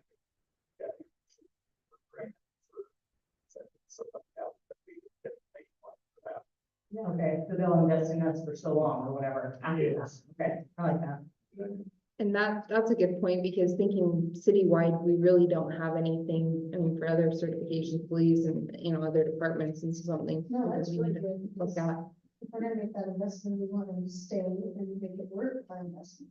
Yeah, I don't know the policy for all our everyday ones. Yeah, I think it's worth exploring. Yes. I just wanted to thank our public works and our police for wearing the storm. I did grab, just some sandwiches and some snacks for them that one winter storm, and, How did you do that? That's good. Getting some. oh, we did, no, when we had, the youth council thing, we had the day in the legislature, and I got stuck in the roundabout. And at first, this guy's walking toward me and he's in all black, and I'm like, oh my goodness, I can't even go anywhere if he's coming to attack me, and he came and It helped me. only took us almost 2 hours to fix something. It was awesome. Great. It was good though, it was good, it was a good event, so I don't really have anything, just wanted to thank our staff for all that they're doing, and to thank Laurie, she's had some embattlement with some federal websites that she's had to put in some information, and they kept freezing and bugging, and she's worked through it to meet our deadlines, so I really appreciate all those efforts as well. Art? Nope, that's it. Well, I don't think Laurie, we're spending the budgets, and where we're at. Okay, and I picked up on this time was, you go to page 34, if you're interested, you don't have to go there now if you don't want to, but on our recycling fee, we've spent year to date 101,000. Last month, we spent 17, and our budget's 127. So basically, we're gonna exhaust that budget. We're already at 80%, we only have 25,000 left in that budget to spend. And so that's concerning to me that we're gonna be way over on that. And I'm just wondering, you know, if we have a plan of attack or what. What are you looking at? That the recycling fees on page 34. That's Oh, revenue. yeah, discussion, and see And where then the recycling. That's interest revenue. I don't know. What, Yeah, that page 34 is revenues. That's a good thing. let's see. Maybe I'm misreading it. But we are in the middle Yeah, of service transition. fee recycling, we're at 80% on fees. Does that mean that we have spent? No, that's 80%? revenue that's coming in. So we're doing good on that. So Okay. next year, when we look at the fees again, we might have to adjust them now that we have a good year behind us. Okay. That maybe we're overcharging, maybe we'll have to change. Okay, I So that's, But we are So it's the other way. yeah, that's a good right thing. now, but right now we are readjusting to the new user. I know that there's been interest in evaluating, so we're looking to accrue 3 months worth of data and bring that back because our recycling facility, as you all are aware, gave us very limited notice and shut down option to use. So we will be bringing that forward probably in about a month and a half. Okay, I totally apologize that I like that wrong. No, Well, well, it was a good question. It was a good question, and it will be interesting to see how the other numbers figure out, so. Yeah, okay. Sir? As Amy kind of mentioned, we went down with, the UC Council, the mayor, Amy and Cindy and I. 13 Pardon? 13 youth. 13 years, yes, and we all left on Wednesday. Took us almost 2 hours to get there. It was awesome, but we all registered vaccines. We met with Representative Wilcox and we spent a really good amount of time with us and gave the kids a good experience and tour. And also were able to, you know, meet up with Senator Johnson and Representative Jason Kyle. And so it was a good experience. The kids always enjoyed it and we played it, so. Yeah. Here at the university. The governor spoke to us and we did a little texting question Q&A with the kids and that's always a big get. And so it was a good experience. I had a very active city council and the thing really.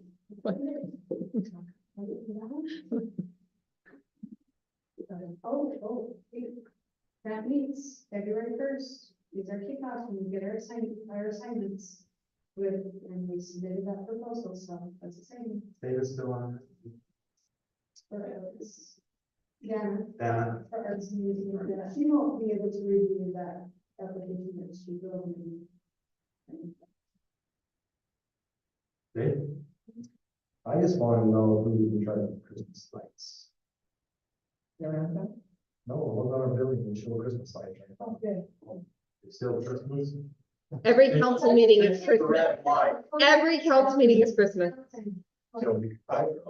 Well, I think we probably ought to move on from what we said.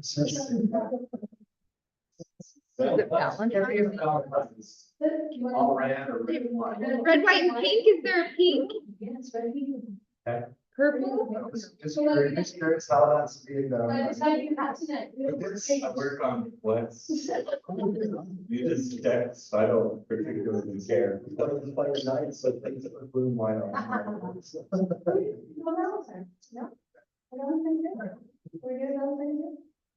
No, well, he's taking requests, I'm just. I don't like- Blue and white. I'm good with it, I think it's fine, let's just don't have, we spend a lot of money on this, right, Sarah, we gotta make sure we use them in good, right? It's gonna be all white, we need to. That's first thing, second one is, I'm meeting with Amy and Tyson, 3:30 on Thursday. And anybody would like to join me on that. And then we'll be meeting again Friday morning at the. retreat, right? Yes, Or- oh, I probably should have mentioned that. We have our staff budget retreat on Friday. So with the mayor and all the department directors, and it's always really good. So we're getting some traction and getting going here. So it's good. There's some good things happening. I really appreciate it. I was able to meet with Tyson this week with his team for a few minutes and thought that went okay. There's some things that we need to get going on. I hope Tyson feels that way as well, but. I got your lights turned on. All right, good. All right. So yeah, that's good. Appreciate that. I know there was some discussion we had earlier. I don't know how you guys feel about this, but I really would like to see, and I know there's a little bit of concern about this, but I'd like to see pictures, an org chart of pictures of the police public works and employees. I know it's not something that we want public, and it's a concern that everybody has. We don't want that, but I think it's helpful for us as council, and for me particularly. I don't know everybody. Well, I would love to, So, you know, with the turnover in the police, and I would love to have a picture to put with me so that when I see them, I'm like, oh, hey. how you doing?" yeah, it's really hard for us to know who that, we don't see them often enough. That's my opinion. I just want to get everybody's input on that. I know I agree with staff. I don't want it to be something that anybody in the public can get a help with. And we'd have to check the grandma requirements, but we could, I mean, basically use Maybe it even have internally something and. here that we can come and review and see. Yeah, And maybe we could have them either opt in or opt out, if they don't want to, that's fine, you It's know. not, just to get to know. I personally don't think that as an employee, should have pictures on file, and that's not something I don't think that they should have a decision on, but Just that it's very. with the city, with working for the district, because it's a public entity.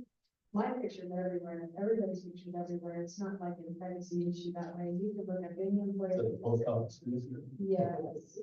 No, but it's just saying, I don't think that there's a whole lot of privacy with that. Well, that concerns me. I don't want it to be a public thing, No. but at the same time, I really feel like it'd be helpful. I just think it may, even may not a picture, just a story. Just a name. That's the beginning helpful, but it doesn't, to me, doesn't get that next step. It's- That's minimal. Just move forward. Yeah, yeah. So anyway, you guys continue working that. And her visit. So, then I just like to comment about, I know you heard the governor, if you haven't heard the governor state of the union, I was extremely impressed with. Utah, we were in Utah. Yeah, I don't really like, I don't like how he called that, but, but it was okay, it's fit with it, and I'm telling you, every state was like that. I think we can- great. So, that's all. Got a couple things, sorry, I'll break quick, I'll be done before 8. Thank you, the reports are done. It's great, I think it turned out really, really well. I could see it from several options. They've had several options. I just think it just, that's the front, as I traveled today, man, that looks really, really good. And went out on the porch, there is a little problem on that north or southeast side. It looks like water's puddled a little bit in that same spot. I don't know why we, on the right along the edge. We really made a mistake, we should have put heated concrete in. Anyway, so it looks really good. Thank you, Tyson, for doing that. That's great. Founder's Day, just, Heather, I didn't see her sending out a thing yet, but, the 19th at 3:30 will be our Founder's Day meeting. On February? March 19th, so come prepared. I've talked to a few of the key people, and they will be here. And so, not gonna be a long one, just kind of. I can send a calendar invite, March. I What was, I think Heather will okay, take us at Heather at 3:30. Yeah, I have it. So I think Heather will take care of that. Send that. So just put that in your thing. And one of the things, Mayor, kind of talked a little bit about cost. I think we kind of discussed that a little bit. We should see what we wanna raise from $10. I know we're not gonna discuss that now, but that's one of the things I'd like to kind of talk about. What we wanna do is. And I had on recycling, I kind of did a little independent survey of a lot of the people I talked to, so what would happen if we gave it up? And as long as we have a can, you know, a lot of people want to have that can that you picked up every other, just to have an extra, because that was the biggest thing. Because if they fill that can generally, most of the time it's with stuff that's not recyclable anyways.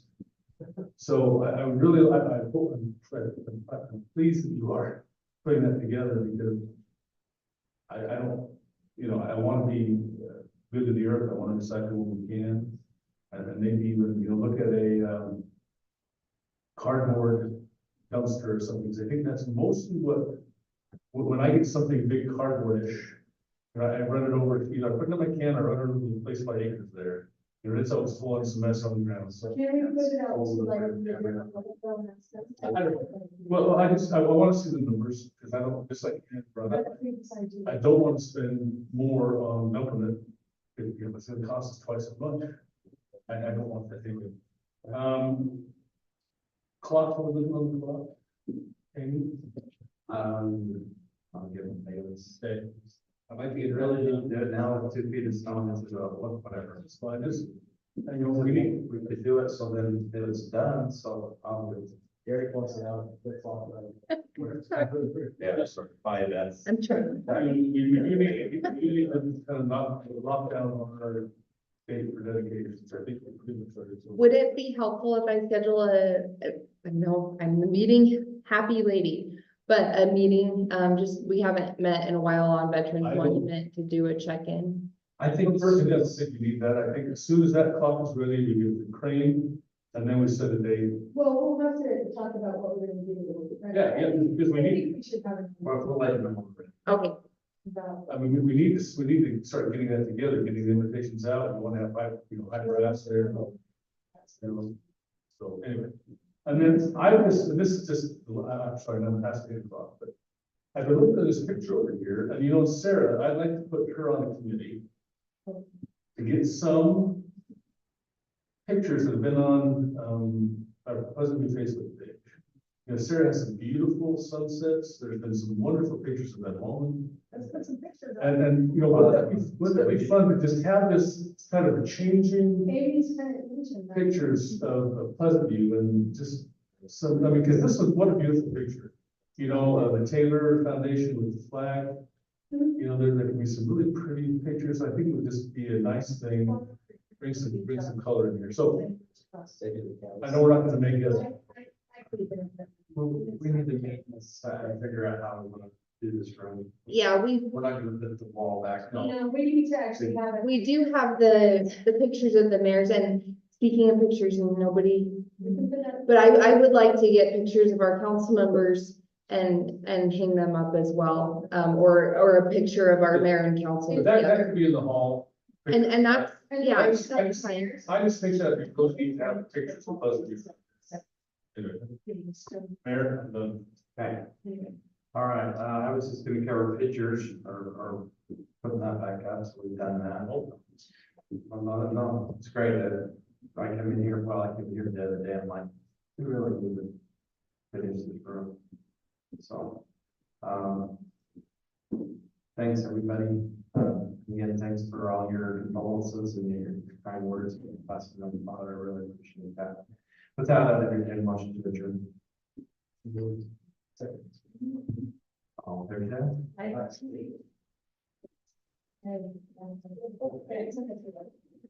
Mary, I have a